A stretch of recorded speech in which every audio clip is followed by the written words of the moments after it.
Welcome to the Belmont Journal News Now. I'm your host, Mike Crowley. Bikes Not Bombs, a bicycle shop in Jamaica Plain, is part of a nationwide campaign to provide free bikes to local essential workers during the COVID-19 pandemic.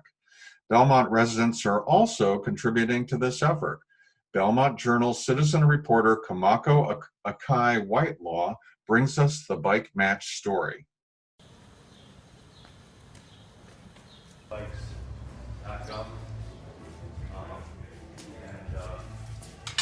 this area here, and then There's a new movement called Bike Match that was started by Transportation Alternatives in New York City. so right now we have 1, 2, 3, 4, 5, 6, 7, 8, 9, 10, 11, 12 bikes. I have had nurses respond and say, "Oh my gosh, you have no idea how great news this is. I just finished a 13-hour shift and I'm walking home from the hospital right now, and a bicycle would make it so much easier."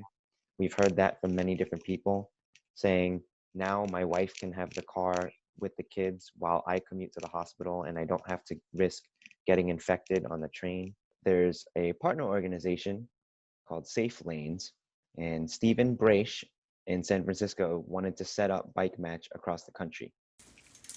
Bikes Not Bombs had additional capacity to be able to help in Boston, and we approached Stephen to set us up, and we were up and running within a week.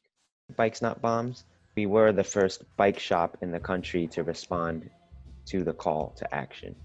So we've had a mix of our own bicycles that we've donated, as well as bicycles come in from the public.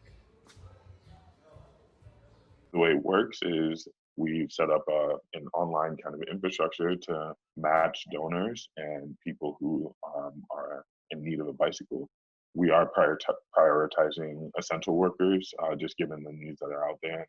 The fact that many essential workers are poor and people who live really tough lives, balancing a lot, and transportation shouldn't really be a barrier, we believe. So we really were founded and really born out of a grassroots movement.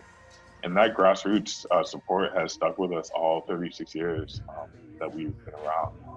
You see that support in the time that people spend helping us to flatten bikes that come in, the time that people spend to help refurbish them so that we can match them with people who need them.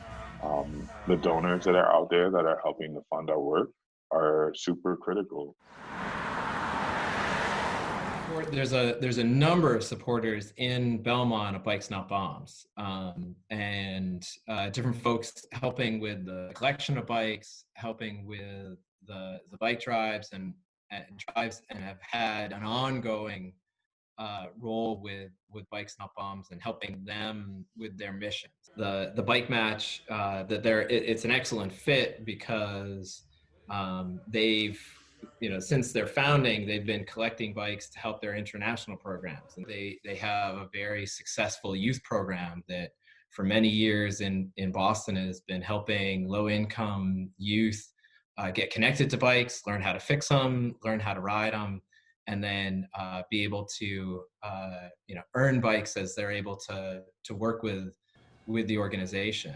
Now they're able to actually use that resource, that infrastructure, that connection to the bicycling community to now help essential workers and getting them transportation. When we started, it was literally Bikes Not Bombs. We were against a civil war in Nicaragua, in which the United States was supporting one part of the country over the other. But since then, we really evolved to understanding bombs to mean more than just physical bombs, war, and militarism, but also things like inequity and injustice. And we see the bikes as a way to bring people together, not only as a way to uplift themselves, but to really challenge the ways that their needs aren't being met in the community. If you don't have transportation or access to affordable transportation, you're limited by literal lack of access to opportunities.